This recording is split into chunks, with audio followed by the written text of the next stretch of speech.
마태복음 11장 28절입니다.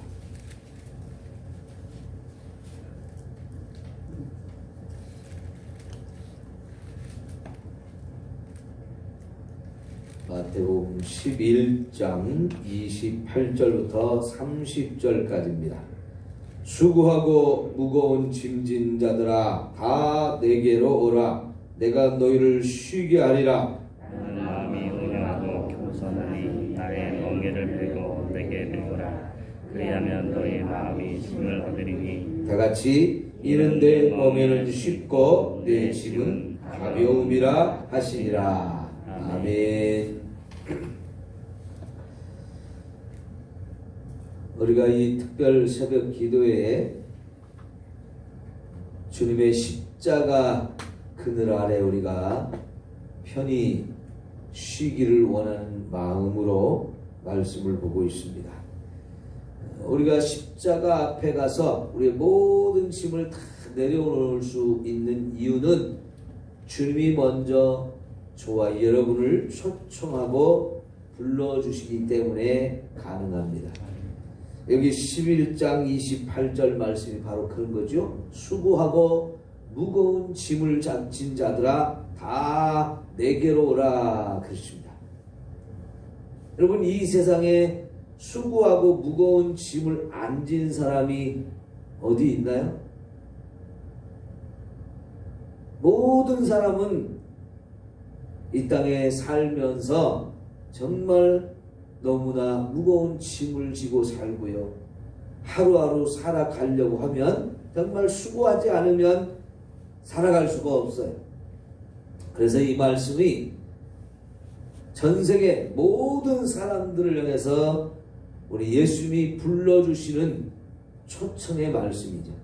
이런 초청의 말씀이 있기 때문에 저와 여러분 언제든지 우리 주님께 달려가서 하나님, 내가 이렇게 힘들어요, 내가 이렇게 슬퍼요, 내가 이렇게 아파요 하면서 우리를 힘들게 하는 무거운 짐을 언제든지 다 내려놓을 수 있고, 그렇게 내려놓으면 주님은 그 짐을 다 대신 맡아주셔서 저와 여러분으로 하여금 더 이상 그런 무거운 짐을 지고 힘들어하고 고생할 필요가 없게 해주시는 너무나 좋으신 우리 하나님이신 줄 믿습니다.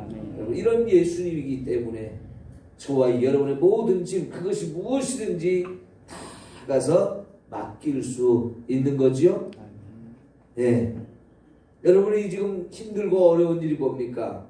그것도 다 주님께 맡겨야 됩니다. 특별히 지금 전 세계 사람들이 이 바이러스 때문에, 코로나 바이러스 때문에 다 힘들어하고 있어요. 우리는 이제 한바탕 큰 싸움을 치르고 이제 조금씩 이제 잦아들어서 어느 정도 이 싸움이 이제 거의 끝나가는 것 같습니다만은, 오히려 다른 나라에서는 이제 막 시작인 그런 나라들이 많죠. 미국 같은 나라도 뭐 하루에 몇천 명씩 감염이 되고, 유럽도 역시 마찬가지고 또 죽어가고 그러는데, 아마 일본은 이제부터 본격적으로 시작할 것 같아요. 얼마나 다들 힘들어합니까? 그죠? 자, 이럴 때 여러분, 우리는 예수님께 가서 이 문제를 놓고 계속 기도해야 됩니다. 나를 위해서도 기도해야 되고, 이 나라 백성들을 위해서도 기도하고, 전 세계 지금 사람들이 다 이 공포 속에 있는데요, 이 문제를 위해서 우리 함께 좀 간절히 기도해서 하나님이 이런 문제들을 해결해 주셔야 할 줄 믿습니다. 아멘. 자, 여러분, 우리가 이렇게 이런 수고한 무거운 짐을 지고 주님께 갔을 때 주님이 이런 문제를 어떻게 풀어주는지 우리가 더 구체적으로 볼 수 있는 말씀이 누가복음 15장에 보면 탕자의 비유를 통해서 확인해 볼 수 있어요. 여러분, 이 탕자의 비유를 보십시오. 아들이요, 아버지로부터 받을 많은 축복들을 빨리 좀 받고 싶어서 자꾸 졸라댔죠. 때가 되지 않았지만 하도 졸라대는 이 아들을 위해서 아버지가 많은 것을 주었어요. 사실 아버지는 이 아들이 어리기 때문에 그것을 주어봐야 유익이 없고 오히려 그것 때문에 큰 화가 임할 것을 아시기 때문에 주기를 원치 않았어요. 그러나 아버지가 아들이 너무 때를 쓰니까 이제 어쩔 수 없이 주었습니다마는 결국 아들은 그 돈을 다 돈으로 현금으로 만들어서 아버지를 떠나서 먼 나라로 갔죠. 아버지가 없는 곳에서 자기 마음껏 살아보겠다는 마음으로 먼 나라를 갔는데 어찌 됐습니까? 삶이 완전히 엉망이 되어버리죠. 가지고 있는 돈 얼마 안 있어서 다 까먹었어요. 여러분 그 예전에 탤런트 중에 임영균가 하는 사람 아시죠? 그 사람이 아버지한테 물려받은 강남의 건물이 250억이 넘는 건물이었대요. 부인하고 이혼하면서 그 건물을 팔아가지고 미국으로 가서 뭐 사업한답시고 이렇게 좀 움직이다가 3년도 안 돼서 250억이 되는 그 돈을 다 까먹고 빚만 졌대요. 여러분 돈 까먹는 거요 순식간이에요.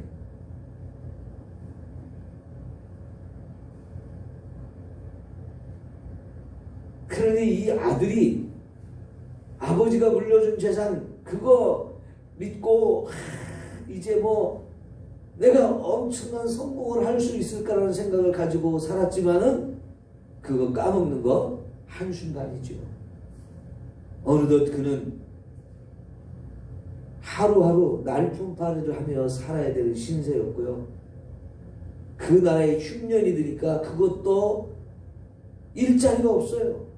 결국 그래서 유대인으로서 가장 부정하게 생각하는 돼지를 치는 그런 농장에 가서 돼지를 치는 일을 해요. 그럼에도 불구하고 먹을 것이 없어서 돼지 먹이 중에서 그래도 먹을 만한 것을 끄집어내서 먹는 신세가 되는데 이게 얼마나 안타까운 겁니까? 그러다가 이제 자기가 떠나온 아버지를 생각하고 야 우리 아버지는 정말 부자이고 우리 아버지 집에는 먹을 것이 진실한데 내가 왜 여기 와서 이런 고생을 하지? 돌이켜보면 자기가 너무 부끄러워서 아버지한테 돌아갈 체면이 안 선단 말이죠. 근데 너무너무 배가 고프고 하루하루 살아가는 게 너무 힘드니까 결국은 아버지한테 가서 품꾼으로 써달라. 나는 아들의 자격은 이미 잃어버렸으니까 아들이라는 건 생각도 못하니까 이제 품꾼으로만 써줘도 좋겠다고 그런 심정으로 돌아왔는데 아버지가 어땠어요? 그 아들을 내쳤습니까? 말도 안 되는 이 아들을 아버지는 매일매일 기다렸죠. 그리고는 너무나 기쁜 마음으로 받아주며 끌어안고 기뻐하는데 자, 이 말씀을 생각해 보면 세상의 부자 관계 정말 귀하고 아름다운 너무나 가까운 관계인데요. 아들은 그 아들의 자리를 포기해요. 스스로 그 자리를 박차고 떠나갔어요. 그런데 여러분 아버지는 한 번도 아버지 자리를 내려놓은 적이 없습니다. 아버지 자리, 아버지 역할하는 걸 포기하지 않으셨어요. 한 번도. 그 아들이 아버지의 마음을 너무나 아프게 하고 그 아들이 스스로 그 아들의 자리를 떠나서 아버지를 인정하지 않는 그런 흉악한 죄를 지은 아들이지만 그럼에도 불구하고 아버지는 그 아들에 대해서 언제나 나는 내 아버지다. 그걸 내려놓은 적이 없습니다. 그리고는 이 아들이 반드시 돌아올 것을 믿으면서 기다려줬죠. 그렇게 그 아들이 왔을 때에 아버지는 아무것도 묻지도 않고 따지지도 않고 그저 끌어안습니다. 그리고 이제 아버지로서 아들에게 줄 수 있는 모든 것을 다 주면서 다시 그 아들의 자리를 회복시켜 주시죠. 이게 하나님이 이 세상 모든 사람들에게 해 주실 수 있는 아버지의 마음이고 아버지의 은혜입니다. 그러므로 여러분, 우리가 세상에서 수고하고 무거운 짐을 진 그거 언제든지 가지고 가서 하나님께 맡아달라고 우리가 기도하면 하나님 반드시 다 들어주시죠. 우리를 끌어안아 주시고 우리의 문제들을 다 해결해 주시면서 저와 여러분이 아버지 품에서 다시 아들의 축복과 그 권세와 영광을 마음껏 누릴 수 있게 해 주시는 것입니다. 여러분, 예수님이 이 땅에 오셔서 안 만나준 사람이 어디 있습니까?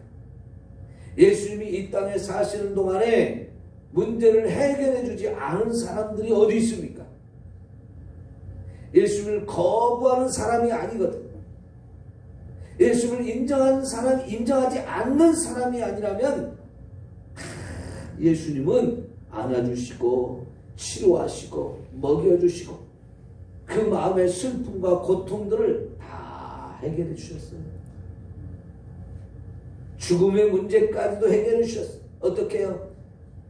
결국 이 모든 일은 예수님이 십자가에서 우리의 모든 죄를 다 짊어짐으로 인해서 가능한 일이었죠. 여러분, 오늘도 예수님이 저와 여러분을 불러주십니다. 그 십자가 앞에 가서 우리의 모든 죄짐을 다 내려놓을 뿐만 아니라 우리의 삶의 무거운 짐도 다 내려놓고 주님의 은혜로 치유받고 해결받고 정말 참 평안을 누리며 사는 저와 여러분이 되어지기를 축원합니다. 아멘. 자, 여러분, 우리가 구약 성경에서 열왕기상 8장을 한번 찾아봅시다. 열왕기상 8장.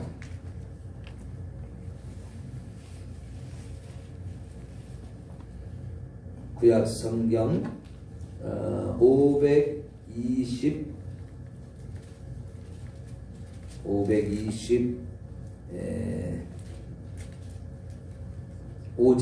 525장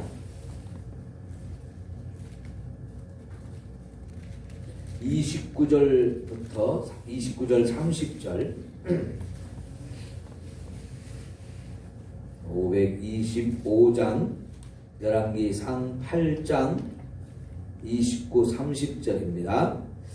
주께서 전에 말씀하시기를 내가 내 이름이 거기 있으리라 하신 곳 이 성전을 향하여 주의 눈이 주야로 보시오며 주의 종이 이곳을 향하여 비는 기도를 들으시옵소서. 주의 종과 주의 백성 이스라엘이 이곳을 향하여 기도할 때에 주는 그 간감을 들으시되 주께서 계신 곳에 하늘에서 들으시사 사하여 주옵소서. 이 말씀이 솔로몬이 성전을 건축하고 나서 봉헌식을 행하면서 하나님께 드리는 기도의 내용인데요. 자, 우선 그 기도 이제 여러 가지 내용을 기도하는데 우선 이 지금 건축된 성전에 하나님이 오셔서 여기 계셔달라는 그런 기도를 하면서요. 하나님의 이름이 항상 이곳에 있으리라고 이렇게 말씀하신 이곳에서 이제 이 종이 여기서 비는 기도를 다 들어달라고. 주님의 마음이 여기 있고 주의 눈이 항상 여기 계시면서 또 우리 백성들이 누구든지 와서 언제든지 무슨 문제를 가지고 왔든지 와서 기도하면 그 기도를 다 들어달라고 하나님께 요청하죠. 여러분, 이런 우리의 간구에 대해서 하나님이 들어주실까요? 안 들어주실까요? 특별히 하나님의 집에 와서 저와 여러분이 어떤 문제든지 가지고 와서 기도하면 하나님은 다 들어주신다라고 이제 약속을 하시는데요. 31절 보면 만일 어떤 사람이 그 이웃에게 범죄함으로 맹세시킴을 받고 그가 와서 이 성전에서 있는 주의 제단 앞에서 맹세하거든 주는 하늘에서 들으시고 행하시되 주의 종들을 심판하사 악한 자의 죄를 정하여 그 행위대로 그 머리에 돌리시고 의로운 자들을 의롭다 하사 그의 의로운 바대로 갚으시옵소서. 죄를 지은 사람이 와서 기도하면 그 기도에 들어달라는 것이고요. 또 33절을 만일 주의 백성 이스라엘 주께 범죄하여 적국 앞에 패하게 되므로 주께 돌아와서 주의 이름을 인정하고 이 성전에서 주께 기도하며 간구하거든 주는 하늘에서 들으시고 주의 백성 이스라엘의 죄를 사하시고 그들의 조상들에게 주신 땅으로 돌아오게 하옵소서. 죄를 지어가지고 하나님이 그들에게 진노하셔서 전쟁이 일어나 적국이 쳐들어와서 이 땅 백성들이 포로로 끌려갔다 할지라도 자신들의 죄를 깨닫고 하나님 앞에 기도하면 끌려간 곳에서 다시 돌아오게 해달라고. 또 35절에 만일 그들이 주께 범죄함으로 말미암아 하늘이 닫히고 비가 없어서 주께 벌을 받을 때 이곳을 향하여 기도하며 주의 이름을 찬송하고 그들의 죄에서 떠나가든 비가 안 오는 이런 참으로 힘든 상황이 되었을 때 하나님께 기도해서 비를 달라고, 그래야 우리가 먹고 살 수 있다고 그렇게 기도할 때 또 들어달라는 것이죠.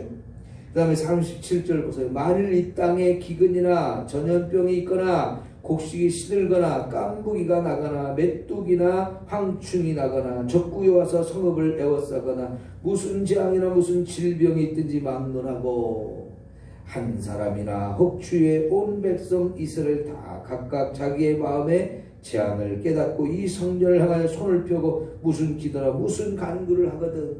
여러분 어떤 일을 만나도 우리는 다 주 앞에 와서 그 문제를 내려놓고 기도할 수 있죠. 하나님께 맡기면서 하나님 이 문제를 해결해 주세요. 예. 여러분 빌립보서 4장에 뭐라고 그랬어요? 아무것도 염려하지 말고 오직 너희 모든 일을 감사함으로 하나님께 아뢰라. 그래야만 지각에 뛰어나신 하나님의 평강이 너희 마음과 생각을 지켜주셔서 더 이상 염려하고 더 이상 걱정할 필요가 없도록 하나님이 기도를 들어주시겠다 말씀하시죠. 네, 이게 하나님의 은혜입니다. 여러분 이런 예수님이 우리에게 있다는 사실 얼마나 감사한 일이에요. 네? 그 예수님의 십자가 앞에 저와 여러분의 모든 삶의 짐, 죄의 짐 다 내려놓고 편히 쉴 수 있는 이 은혜가 저와 여러분에게 있기를 축원합니다. 기도합시다. 하나님 아버지 감사합니다. 십자가 그늘 밑으로 나가서 우리의 모든 짐을 내려놓기를 원합니다. 주님이 맡아주시고 주님이 우리의 기도를 응답하심으로 우리의 삶에 하나님이 축복하시고 사랑하시는 많은 일들이 있게 하여 주옵소서. 우리는 무거운 짐을 지고 참으로 쓰러지며 넘어집니다. 하나님 참으로 어렵고 고난스럽고 근심하고 걱정하는 일을 해결하지 못하는 것들이 얼마나 많은지요. 그러나 우리 주님은 전능하신 분이요 우리를 뜨겁게 사랑하시는 분이기 때문에 우리 언제든지 달려가서 주님께 맡길 수 있으니 얼마나 감사한지요. 하나님 아버지 이 땅의 전염병들 참으로 전 세계가 꼼짝 못하고 있습니다. 두려워 떨고 있습니다. 주여 이 모든 일에서 우리가 기도할 때 들으시고 응답해 주옵소서. 이 나라에서 이제 전염병이 완전히 떠나갈지어다. 예수의 이름으로 명하노니 이 땅의 전염병은 다 떠나갈지어다. 특별히 하나님 교회와 성도들 꼭 지켜주시고 은혜를 베풀어 주시옵소서. 예수님의 이름으로 기도하옵나이다. 아멘.